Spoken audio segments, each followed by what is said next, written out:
our supports. These changes have affected how we access the very services that enable us to live with dignity. Yes, when these decisions were made, where were the consultations with our farmers, our advocates, our caregivers, and most importantly, with us, the disabled people of Aotearoa. Too many of us have been left in the dark, scrambling to adapt to these changes that we didn't ask for. These changes affect how we access the very services that enable us to live with dignity. Too many of us have been left in the dark, scrambling to adapt to these changes. This is not progress, this is exclusion. This is not inclusion. This is a system that continues to ignore the very people they claims to support. How can a ministry dedicated to disabled people fail to prioritize our voices? How can they talk about service for us without us? How can a ministry dedicated to disabled people fail to prioritize our voices? Right? We are here today because we refuse to be invisible. Our needs cannot be sidelined. Our perspectives must be shaped and policies that affect us. It's not enough for Whangārei to say they care. They must show that by listening, by engaging, by working with us from the beginning. We demand meaningful consultation. We demand transparency. And we demand that the government, the ministry, and the wider public recognise that we are not just service users. We are citizens with a right to shape the system.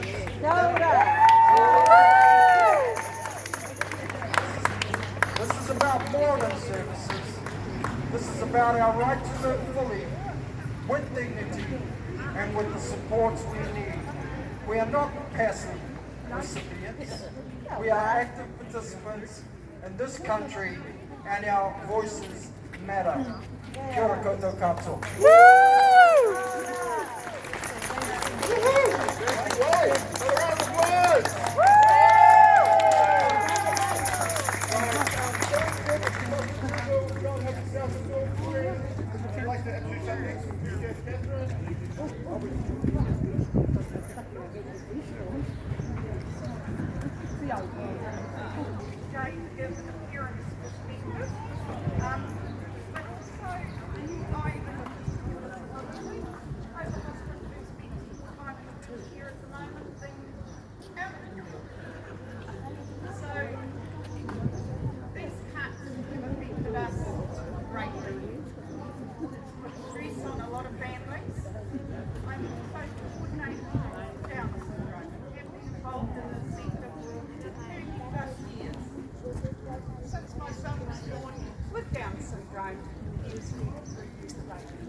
We started with very little. We used to get a little bit of carer support, if we were lucky. We have fought for many, many years to be recognised as carers. First and foremost, I am a mother to a person who has a disability. But I'm also his carer. Our family is his carers, sorry. So this affects us hugely. I will start with respite. All that of here in Northland, we had very little respite. When COVID came along, it was isolating. It impacted on people's mental health. It was huge for our sector and our young people with disabilities. They gave us purchasing. So if you had individualised funding, if you had a package, for your respite, you could purchase things. So they gave that quite freely. So you could get Lego for your young person, which often would keep them busy, so you could have some respite. You could have some time out, maybe go on a little holiday, God forbid. Some of us, it's probably been about 20 years since we've been on holiday, properly. Yeah. Then it was taken away very abruptly. It was like we were stripped of our rights and our dignity as families. There was no consultation. It was like, sorry, this has got to go. We can't sustain this probably, but it's got to go. Okay, yes, some did have shopping lists, which I didn't agree with at times, but these were desperate parents that often, 24/7 caring, it takes its toll. They need to have some respite. Yeah. We all need it. Yeah. Then we had Minister Penny Simmons tell us that we were all drinking, smoking and gambling, tarring us with that brush, all of us. How fair is that? That's our dignity. Again, stripping us away of that right to live an ordinary life, for our children to live an ordinary life. But, actually, that person is a child or an adult in residential care. Which then brings me to the fact that now residential care is on hold for us as parents. We cannot access that. That is another thing that has been taken away, stripped away. So, I'm feeling really old, tired, worn out. If we wanted to look at alternates, we can't. Where is that? How does that fit in enabling good lives? It's not about living a good life, is it? That you're told what to do, where you can do it, and how you can do it. A little bit back to respite. I have a good friend who's actually on holiday at the moment. It's taken probably 20 years to be able to go on holiday, to feel safe to go on holiday, but they need to go on holiday before it's too late for them to go on holiday due to their age and the family situation. Now, who's looking after that person with the disability, their young adult? It comes down to siblings. Siblings are going to share that care, so that mother can actually go away. You know what they were offered, and often have been offered over the years, is a rest home. A rest home for that young person is not suitable. They would be in their power chair and out that door quicker than you would even imagine. So again, that's what we face. Working. This government wants people to work with disability. People with disabilities to work. I've just had a needs assessment myself, and I had to say, sorry, you're just wasting my time. I don't have a community services card. You are going to just give me more personal cares, which I'm afraid is useless to me. What I need is household management. To be able to go to work, to support me to go to work. But because I'm apparently very rich, which is a joke, I had to not have household management, which with a physical disability helps me to go to work. It just seems nuts. And I asked the person one day, did one cost more than the other? And they said no. So why? Why are you penalising me to go to work? I do 2 part-time jobs, soon to do 3 part-time jobs, because I can make it work. We are family carers.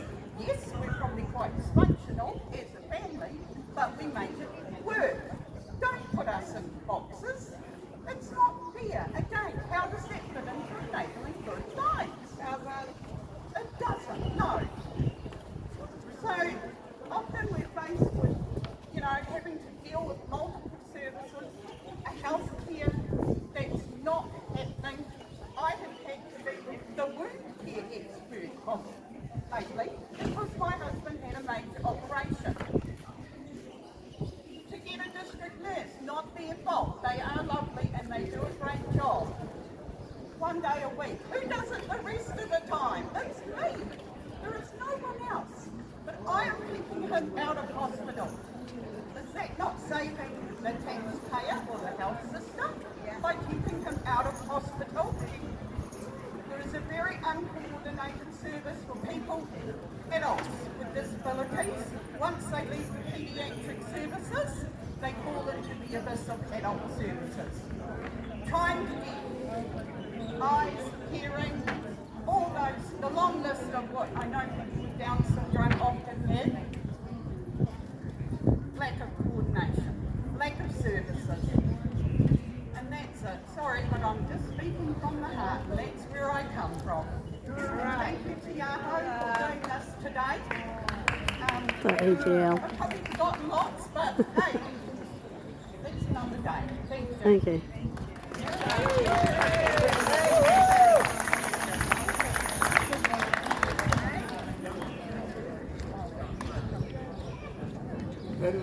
Where did our chant sheets? Has everybody got them? One more time. When disabled rights are under attack. Woo-hoo. And then the people united will never be defeated. So I'll start again with the people united. Never be defeated. Louder. The people united. Never be defeated. People united. Never be defeated. And last one, which reminds me of my student days, which was a very long time ago, and it seems that we've come full circle back to this rubbish. And it's, hey, hey, ho, ho, funding cuts have to go. We can do that one together. Hey, hey, ho, ho, funding cuts have to go. Hey, hey, ho, ho, funding cuts have to go. Hey, hey, ho, ho, funding cuts have to go. Awesome, awesome, thank you. Many of the topics we're talking about today are big. That's because of the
Or to stand. Will you stand united with me today to fight for everything that we have? Please do that for us. Hey, well done. before we have our last speaker, and then I'm going to wrap up after that. This is one of my favourites, and again, it takes me back 30, 40 years. Wow, it does feel like it's going over and over again. It is 1, 2, 3, 4, stop the war, on the board. 5, 6, 7, 8, stop the sanctions, stop the hate. All right, are you ready? Yeah. 1, 2, 3, 4. 5, 6, 7, 8. Stop the sanctions, stop the hate. One more time around. 1, 2, 3, 4. 5, 6, 7, 8. Stop the section, stop the hate. And because it's a disability rally and that's what we're all here for, the last chant is no ifs, no buts, stop the disability funding cuts. Are we ready?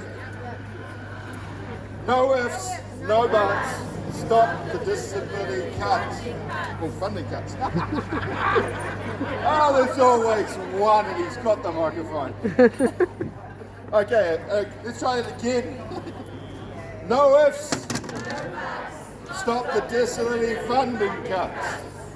Alrighty, I'd like to introduce our last speaker, and this is Fiona, who's been an organiser with us as well. Are you ready to go, Chuck? Yep.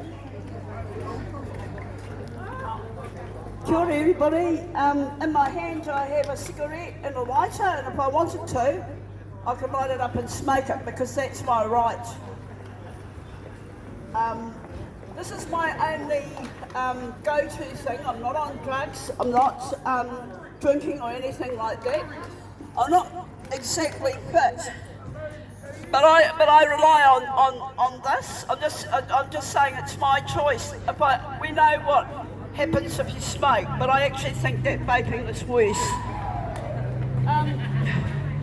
This protest rally that we brought to you today knocks down a whole lot of stigmas that disabled people are not able to do anything. Bloody hell, man. This needed strategy, coordination, communication, regardless of whether your communication skills were not that hot.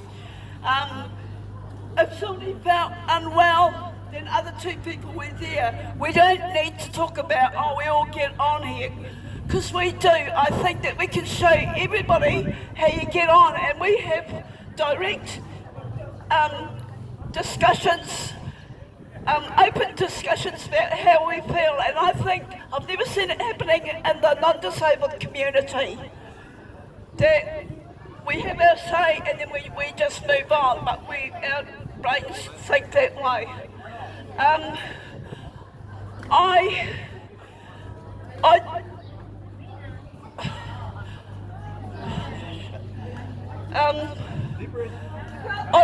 There's nothing I can cover that hasn't already been covered about the impact of successive administrations, including the current one. Now, we want something different politically, okay? We are no longer the advisories that blink and will sit there in the background and go, and then somebody else gets the credit for our work, our lived experience, and people think they're blinking, oh, well, I mean, you're smart, you're onto it. We want a change politically that recognises us as disabled people. Many of us are lawyers, scientists, paleontologists, archaeologists, administrators, designers, musicians. We're not just this embodiment of uselessness, which has been a driving narrative for many, many years. Tonight I'm going to give a minute's silence in respect of those people who fought for disability rights, but are no longer with us. I think it's really important. I have a communication difficulty, and I am hated in this community because I'm autistic. That's why we've got mainly disabled people here. There's very few non-disabled people that reckon to me. So, yeah, that's it. Good. Woo! Fiona. So out of this, what have we learned? We've learned that disabled people are awesome. We have learned that disabled people are talented.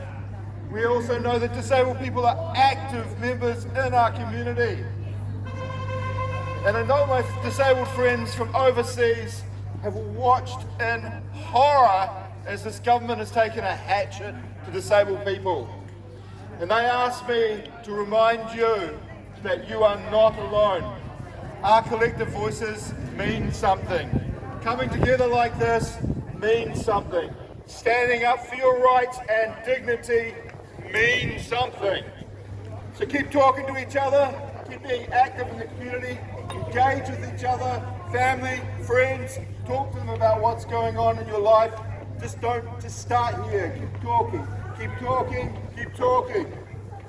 And most important of all, love each other, because that's how we're going to get through this rubbish. Okay, there's a lot of people I'd like to thank. I'd like to thank the crew who put this together. You all did a wonderful job. Just thank you so much. Thank you.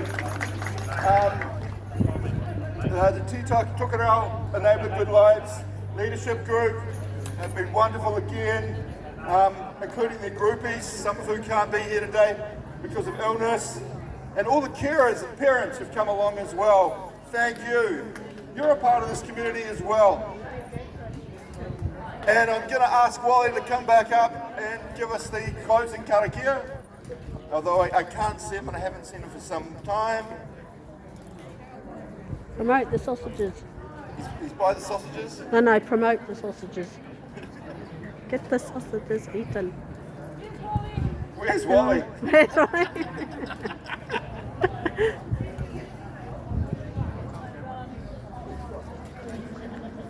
No, okay. He did sign up for this. Papa Nui. Call up Papa Nui.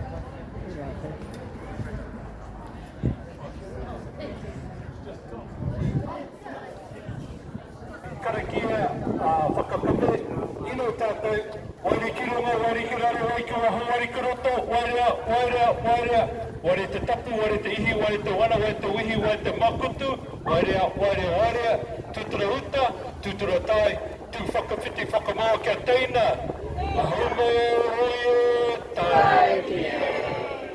Kia ora.